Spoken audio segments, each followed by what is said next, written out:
fascinating case of road rage occurred in Arizona where an officer by the name of Jeremy Sweet pointed a gun at a former state senator. Okay, according to reports, and this is in Countercurrent News, Armando Ruiz, who is the former state senator, explained to a local KPNX that while he was driving to church for a Monday evening event with a fellow churchgoer, Monica Rivera, police officer Jeremy Sweet cut him off in traffic. Ruiz naturally honked at the unmarked van. This is when things get juicy, okay? Sweet responded to the honk by slowing to 10 miles per hour, allowing Ruiz to pass. Then he tried to ram the former senator. When he couldn't ram Ruiz off the road, Officer Sweet pulled up alongside the vehicle, pointing a handgun at them through the window. According to Ruiz, he was just looking for any flinch on my part, any flinch on Monica's part, any reason to shoot us. Okay.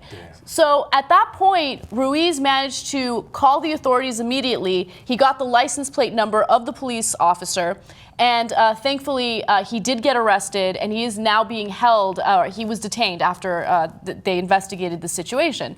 But I love how emboldened this cop is, because he's like, yeah, I have road rage. Yeah, I'm going to point my gun. He was in an unmarked car. He didn't reveal that he was a cop until 2 minutes later. But nonetheless, I mean, he felt powerful enough to do that and not pay any consequences for it.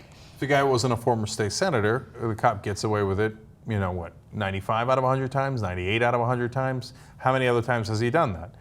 You know, and so here's a guy that he thinks has no power, and he thinks, I'm a cop, I got all the power, I'll do whatever the hell I want. He just happened to pick on the wrong guy, and he got a little unlucky in that sense. And in doing so, he probably wound up saving, I don't know if saving someone's life is too strong, but preventing a possible catastrophe. Oh, he definitely saved someone's life. I have no question in my mind. If you were willing to pull out a gun and point it to someone over a minor little road rage incident like that, then you're willing to pull that trigger. That guy is definitely gun happy or trigger happy, right? He can't wait to pull that gun out. So in this case, they got really lucky because they didn't flinch. But if he's saying that any little flinch and he would have shot them, who knows if this cop has done it in the past. Now, there is an internal investigation. He has been arrested, so we'll see how this plays out. But I'm really curious what the history is of this cop. How many people has he shot? Or pulled out his gun with. Yeah. You know, and look, there's a minor element to the story, which is the guy he pulled a gun on is named Ruiz. It's in Arizona, so there's already a culture of we can do whatever we want to you. Now, it turns out that the guy is powerful, but if he hadn't, you know, how often does that cop do it? How often does he do it to white folks? How often does he do it to people that look Latino and then thinks, well, whatever, man, I'll ask for your papers. I'll do whatever the hell I want, right? Mm-hmm. And now things can go south because it's America. Ruiz could have also had a gun and would have certainly been within his rights to pull the gun. And then we've got a full-blown disaster with two guys shooting at each other in the middle of the highway, and let alone what's going to happen to the other people if they get in an accident and what other cars get involved in that accident.